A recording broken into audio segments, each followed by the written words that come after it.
The Fighter. Chapter 1. The Weak Boy. Jake had never thrown a punch in his life. Not because he was kind. Not because he was scared, but because he didn't care. No matter how many times the bullies pushed him, no matter how many times they punched him, he never fought back. He just stood there, taking every hit, his cold, empty eyes staring at them. "You are so weird," one of them muttered. Jake had heard all those words before. They did not mean anything to him. That night, after school, he walked home. His home was not a house, it was a small, dark room in the back of a convenience store. He worked there at night, cleaning the floors and stacking shelves, sleeping in the storeroom when the owner was not looking. One day, after closing the store, he walked past an old boxing gym. The gym was full of noise, fists hitting punching bags, fighters grunting and shouting, and the steady sound of feet moving across the floor. He stopped and watched through the dusty window. Inside, strong fighters were moving like machines, their bodies sharp and powerful, but they all looked alive. Suddenly, he felt it, the eyes. Someone was watching him. "Hey, kid," a deep voice called. Jake turned. A tall man with gray hair and a scar on his cheek stood by the door. He was smoking a cigarette, his eyes sharp as knives. "You ever fought before?" Jake just looked at him and said nothing. The man smiled a little. "Yeah, I thought so." That night, Jake met Coach Logan, and his life changed forever. The Fighter. Chapter 2. A Step into the Ring. Jake did not move. He did not speak. He only looked at the man with empty eyes. Logan took a deep breath and blew out smoke. He smiled a little. Logan said, "You are a strange kid." Then he turned and walked into the gym. Jake did not know why, but he followed. Inside, the gym was busy and loud. Fighters jumped rope. Some wrapped their hands. Others hit big punching bags. Boom, boom, boom. The sound of punches filled the air. People grunted and breathed hard. A young fighter looked at Logan and laughed. "Hey, old man. Did you bring another weak guy?" Other fighters laughed too. They looked at Jake and shook their heads. Logan did not look at them.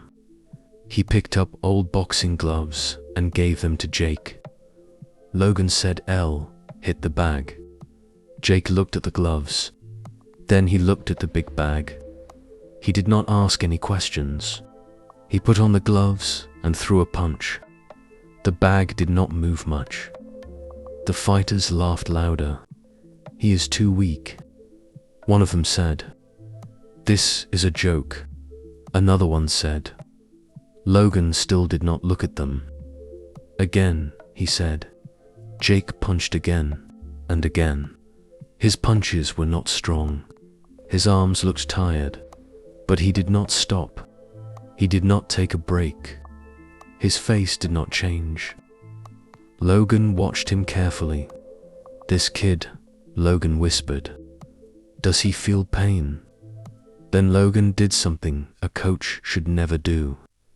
He took a step forward and punched Jake in the stomach. The gym went quiet. Jake moved one step back. That was all. He did not gasp. He did not look scared. He just stood there, waiting. The fighters stopped laughing. Logan took a slow breath. He looked at Jake. Then he smiled.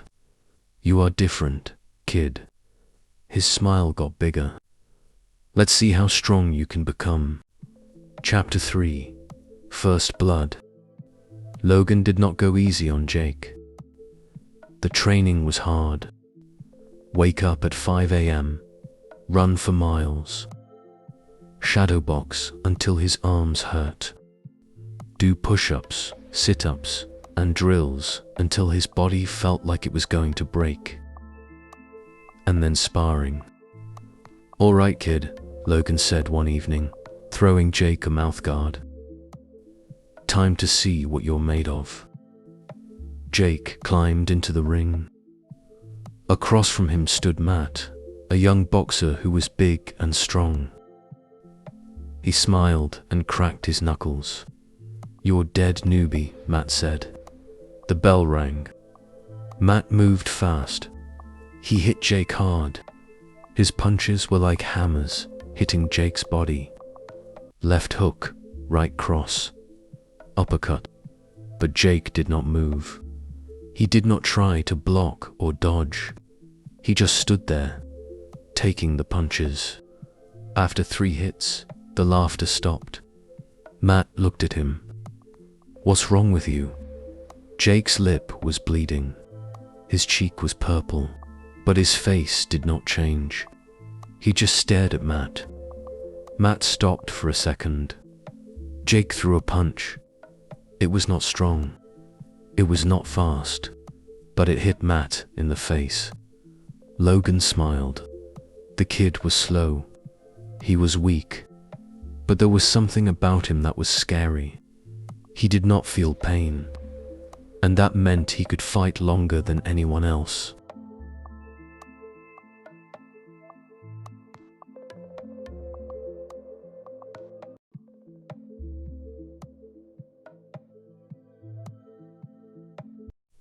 Chapter 4: The Road to Strength. After the fight, the other fighters started looking at Jake in a different way. Their eyes showed a mix of curiosity and fear. "He is strange," they whispered to each other while giving him careful glances. But no one laughed at him anymore. Logan saw that everyone's attitude toward Jake had changed. So he decided to make Jake train even harder.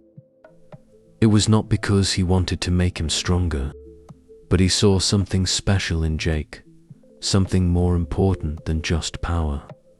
He saw endurance, the ability to take hit after hit without falling, a skill that only a few fighters had. "You are like a rock, kid," Logan told him one evening after a long and tiring training session. He wiped the sweat from his forehead and looked at Jake, whose face never changed. "People can hit you as much as they want, but no matter how hard they try, you never fall." Jake did not reply. He did not react to the praise. He only trained, day after day, without questions, without stopping. As the days turned into weeks, Jake's punches became faster and stronger. His footwork, which was once slow and stiff, became quick, smooth, and natural. He was getting better, and everyone in the gym could see that something was changing in him. One night, after another hard training session, Logan sat down beside Jake on the gym bench. He rested his arms on his knees and looked at the boy who never seemed to stop moving, who never seemed to take a break. "Tell me something, kid," Logan said, his voice softer than usual, as if he was thinking about something. Jake, who was wrapping his hands with bandages, slowly looked up. His face, as always, showed no emotion. "Why do you fight?" Logan asked. His eyes searched Jake's face, looking for any feeling, any sign of what was inside the quiet boy's mind. Jake stayed silent for a long time. He looked down slightly, as if trying to find an answer inside himself, but he was not sure if he even had one. "I don't know," he finally said. His voice was flat, without emotion, without hesitation, but also without confidence. Logan gave a short laugh and shook his head a little, as if he had expected that answer.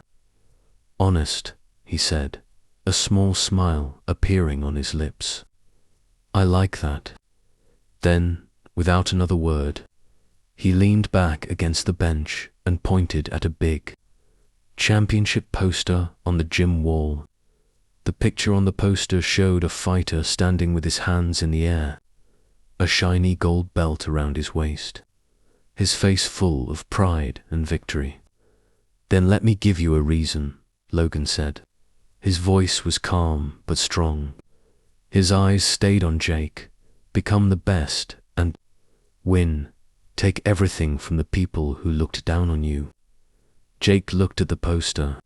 He stared at the image of the champion standing under bright lights, surrounded by cameras and loud cheering.